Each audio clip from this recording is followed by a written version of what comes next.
Hi friend! Great afternoon. Marian Santos from the Philippines. Let's study God's Word. So, ang daily hope natin by Pastor Rick Warren is ask God for the impossible. Yung Bible verse niya is from Jeremiah 33 verse 3. Call to me and I will answer you.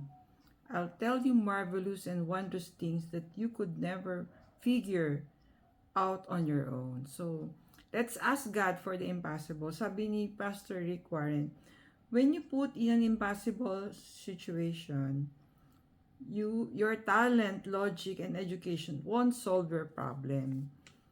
Only God can. That's why you pray and ask for the supernatural help. So, yung Jeremiah nga 33 verse 3, di ba? Call to me and I will answer you. I'll tell you marvelous and wondrous things that you'll never figure out on your own. So, friend, baka yung need mo lang na dream is hindi mo ina-ask kay God, kaya you're not making it come true. So, even if you desire it, you have to ask God for it. Help, assistance in order to make it come true. Sabi ng James 4 verse 2, you do not have what you want because you do not ask God for it. So you don't have because you didn't ask. So we have to ask God for the things that we want in our life. Let us not assume that God knows what we want. We have to ask. We have to manifest. So many times we miss out on God's best simply because we have not asked. So please ask. Kahit parking lot yan, a car, a house, a job. So anything we can ask from the Lord. So yan, your answer will be your prayers will be answered at that moment that you need it. Sabi niya,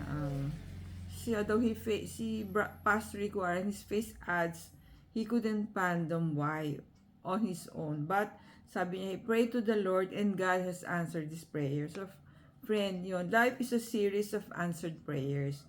We just, yung secret lang, we have to ask God for assistance. So, James 1 verse 5 and 6.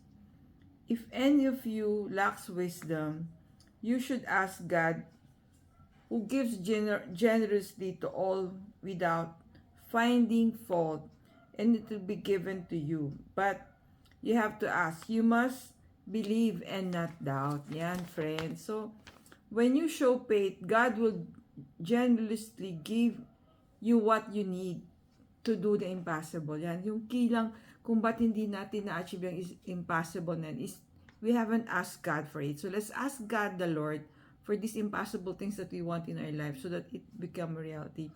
So, ano ba yung reflection natin today? Why do you think God wants us to pray about something before He intervenes? So, yan nga, parang the Lord wants us to ask for the gifts that we want.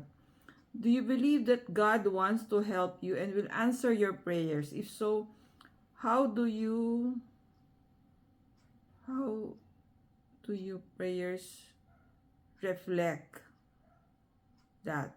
Number 3, what impossible situation do you need to pray about and ask for God's help? So ako, during my reflection kanina, I wrote so many things. Umabot yata ako sa letter F or G. For the impossible things, I want the Lord to help me. Stay safe, everyone.